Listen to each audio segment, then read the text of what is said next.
चार कंधों की जरूरत कहाँ पड़ती है और यही काफी है। हार हुई है, हम लोग इसकी चार की संख्या से उनका पुराना रिश्ता रहा है।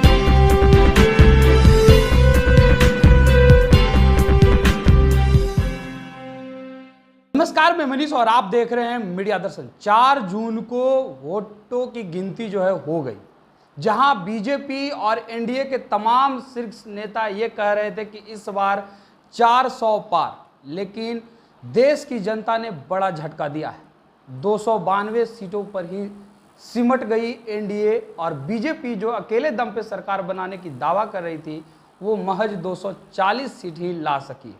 नीतीश कुमार और चंद्रबाबू नायडू के सहारे अब बीजेपी जो है एनडीए की सरकार बनाने जा रही है और 8 जून को प्रधानमंत्री नरेंद्र मोदी तीसरी बार प्रधानमंत्री पद का शपथ लेने जा रहे हैं। लेकिन सबसे बड़ा सवाल है काराकाट से, क्योंकि अगर बात की जाए काराकाट से तो भोजपुरी के सुपरस्टार पवन सिंह चुनावी मैदान में थे, जेडीयू के पूर्व में संसदीय दल के नेता उपेंद्र कुशवाहा चुनावी मैदान में थे और राजा राम सिंह भाकपा माले से थे।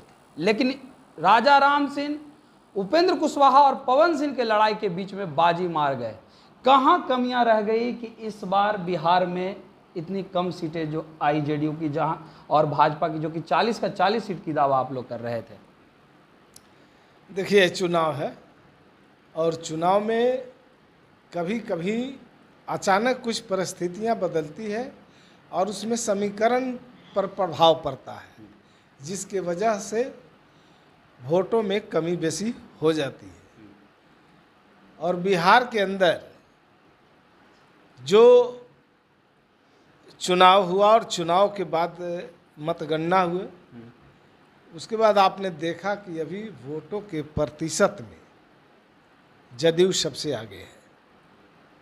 यानी कौन 18% तो आप लोगों हाँ, को वोट ही मिले हैं। और जो पार्टियां हैं ज़्यादा संख्या में अपने उम्मीदवार दिए, फिर भी जो उनका वोट रहा और जो प्रतिशत रहा, हमारा 16 सीट में 12 उम्मीदवार जीते और इसमें हमारा वोट का प्रतिशत और लोगों से अच्छा है। लेकिन सबसे बड़ी बात है कि जिन सीटों पर हम हारे हैं, 4 सीट पर हम हारे हैं, एनडीए यानी बीजेपी के, और भी काराकाट का भी एक सीट है जो हारा है एनडीए ने। लेकिन इन सब सीटों पर, जिस सीटों पर हमारी हार हुई है, हम लोग इसकी समीक्षा कर रहे हैं और किन कारणों से हमारी हार हुई है और वोटों की कटौती हुई है, उस कारणों का निवारण किया जाएगा। नीतीश कुमार लवकुश समीकरण की बात करते हैं, लेकिन इस बार आरजेडी ने बड़ा गेम खेला और 7 कुशवाहा समुदाय से ताल्लुक रखने वाले उम्मीदवार उतार दिए। औरंगाबाद जो कि राजपूतों का गढ़ माना जाता है, चित्तौड़गढ़ माना जाता है, 71 वर्षों में आज तक कोई भी जो है राजपूत समुदाय के छोड़ करके कोई और सांसद नहीं बना। अभय कुशवाहा जो आपके ही पूर्व में पार्टी के नेता रहे हैं, विधायक रहे हैं, उन्होंने आपका साथ छोड़ा और आरजेडी के टिकट पे चुनावी मैदान में उतरे और उस अभेद किले को भी भेद दिया। कहाँ कुशवाहा समुदाय लगता है कि नीतीश कुमार से छिटकते जा रही है, क्योंकि इसी का प्रभाव काराकाट में दिखा। कुशवाहा वोट नहीं किए उपेंद्र कुशवाहा को, कुशवाहा वोट नहीं किए आरा में, जिसके वजह से आरके सिंह की हार हो गई।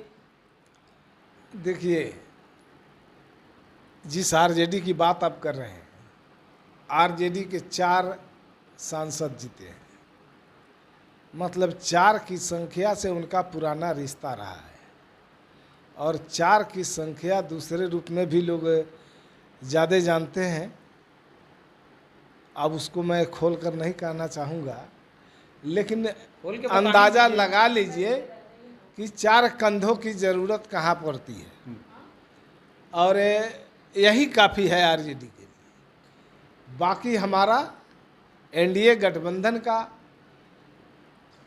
जो सीट है, लगभग हम लोग 75% सीट जो है बिहार में जीते हैं और केंद्र में हमारी सरकार बन रही है और ये सरकार जो बनेगी बिहार के हित में अच्छा काम होगा। आखिरी सवाल, ये विश्वास है। आखिरी सवाल मेरा रहेगा काराकाट के लेकर के, इसलिए मैं बात कर रहा हूं क्योंकि प्रधानमंत्री नरेंद्र मोदी, राजनाथ सिंह, जेपी नड्डा, अमित शाह, नीतीश कुमार तक काराकाट पहुंच गए उपेंद्र कुशवाहा के समर्थन में। तीसरे नंबर पे आ गए। राजपूत वोटर को जहां बीजेपी कोर वोटर मानती है, राजपूत उनके साथ नहीं गए, युवा उनके साथ नहीं गए उपेंद्र कुशवाहा के साथ।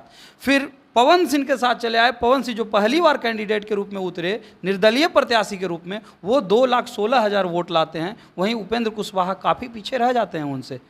क्या कहें? अब तो इसकी समीक्षा हो रही है और इस समीक्षा में जो कारण होंगे उन कारणों का भी पता लगाया जा रहा है और फिर जो कारण सामने आ जाएगा तो फिर आगे के लिए सबक होगा और उससे सबक लेते हुए आगे अच्छी तैयारी होगी। चलिए, ये थे हमारे साथ जेडीयू के प्रदेश प्रवक्ता हिमराज राम, जिन्होंने सीधे तौर पे कहा कि अगर काराकाट में हार हुई है और उपेंद्र कुशवाहा तीसरे नंबर पे आए हैं तो एनडीए बैठक करेगी। बैठक के बाद विचार किया जाएगा कि आखिर कहाँ कमियां रही जिसके वजह से हम लोग इतने सीट जो हैं वो गंवा दिए। फिलहाल इस खबर में इतना ही। देखते रहें मीडिया दर्शन। धन्यवाद।